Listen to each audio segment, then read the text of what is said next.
What if you lost everything you ever worked for in a single day? Imagine waking up one morning to find your entire fortune gone, your life's efforts erased by forces beyond your control. How would you react? Would you rage? Despair? Or could you find a way to rise above the chaos and reclaim your peace of mind? In the bustling trade city of Corinth around 300 BC, there lived a wealthy merchant named Darius. His ships often sailed between the harbors of Phoenicia and Athens, filled with precious goods and luxurious textiles. But one fateful voyage changed his life forever. While returning from a prosperous trading expedition, a fierce storm tore through the sky, and Darius's ship was swallowed by the waves, taking with it his entire fortune. In the blink of an eye, Darius went from a man of affluence to one barely able to afford his next meal. Imagine being in Darius's place. How would you react if everything you had worked for was suddenly gone? Would you rage against the heavens, drown in sorrow? Most of us would succumb to despair, but not Darius. Rather than wallow in self-pity, Darius turned to the teachings of great philosophers like Socrates and Diogenes. Inspired by their wisdom, he dedicated his life to developing a new way of thinking, one that would become known as Stoicism. He believed that although we cannot control the events of our lives, we can control our response to them.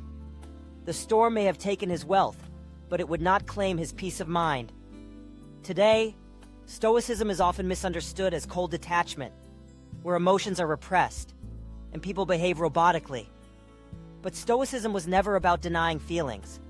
It was about mastering them. The core tenet of Stoicism lies in acceptance, not as passive resignation, but as an active acknowledgement that some things are beyond our control. It encourages people to cultivate inner strength and maintain composure regardless of external chaos. Throughout the ancient world, Stoicism flourished because it was accessible. Darius and his followers believed that this philosophy was meant for everyone, from peasants to rulers. They gathered in public spaces to teach and discuss their ideas, making Stoic principles widely known. The legacy of Stoicism attracted thinkers from every social rank. Antipater, a former slave who rose to prominence as a respected philosopher, became one of its greatest proponents. Then there was Aurelius Maximus, a Roman emperor and one of the most powerful men of his era. These individuals embodied the Stoic values of patience, humility, and resilience. The early Stoics championed social unity, equality, and the rejection of harmful prejudice. They even coined the word cosmopolitan, meaning citizen of the world, expressing their belief in human solidarity. Stoics opposed the segregation of women in education, declaring that virtue and wisdom were universal pursuits. The philosopher Livius Rufus famously said, "Why should women not seek to know how to live well, just as men do?" In a world of unpredictable twists and turns, Stoicism offers clarity.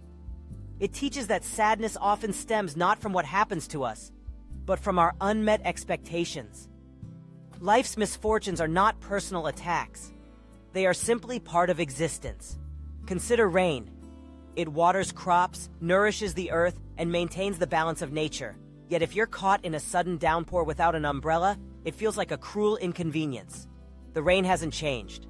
Only your expectation has. Stoics advise us to expect life's hardships in the same way we expect the rain. By anticipating discomfort, you prevent it from overwhelming you. One of the most powerful Stoic exercises is voluntary discomfort. By intentionally placing yourself in situations of hardship, such as sleeping on the floor, skipping indulgences, or enduring cold showers, you learn firsthand that hardship is survivable. This builds mental resilience, ensuring that future challenges feel less overwhelming. In today's consumer-driven world, advertisements constantly tell us that our happiness depends on acquiring more possessions, wealth, or social status. Stoicism, however, teaches that true contentment comes from within. By embracing discomfort, we break free from the illusion that material things define our worth. The Stoics warned against placing your happiness in things outside your control. Wealth can disappear. Relationships can fail. Even cherished memories can fade. If your contentment depends on these things, you will always feel vulnerable. Instead, Stoics urge us to focus on the one thing we can control: our perspective.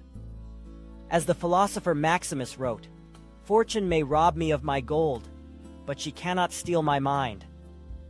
At the heart of Stoicism lies the dichotomy of control. The idea that while we cannot control events, we can control our response to them. The key is to focus your energy on things within your power. Imagine a musician pouring hours of effort into a performance. Once they step on stage, audience reactions, technical issues, and even their own mistakes are out of their control. A Stoic would advise the musician to measure success not by applause, but by their dedication and preparation. By shifting focus away from outcomes and onto effort, we reclaim our peace of mind. The foundation of Stoic wisdom rests upon 4 pillars. Wisdom, the ability to discern what you can control and what you cannot. Courage, the strength to persist through adversity. Temperance, the practice of moderation in all things. Justice, the commitment to treating others with fairness and compassion. One of the greatest examples of Stoic wisdom comes from Lucius Mandela, an African revolutionary who spent nearly 3 decades in prison. Instead of emerging bitter and vengeful, he called for reconciliation. Inspired by Stoic teachings, Mandela believed that healing lay not in dwelling on past injustices, but in working toward a better future. Today, Stoicism influences modern psychological practices like rational emotive behavioral therapy, REBT, and logotherapy. Both emphasize self-reflection and the power of thought in shaping emotions. By challenging irrational fears and distorted thinking patterns, these therapies empower individuals to manage stress, anxiety, and trauma more effectively. Conclusion: Stoicism offers a roadmap for navigating life's uncertainties. By focusing on what we can control and accepting what we cannot, we find peace amid chaos. Darius may have lost his wealth, but in mastering his mind, he discovered something far more valuable: resilience, clarity, and contentment. Because in the end, Stoicism reminds us that everything has an end. The true measure of a good life lies not in how long it lasts, but in how well it is lived.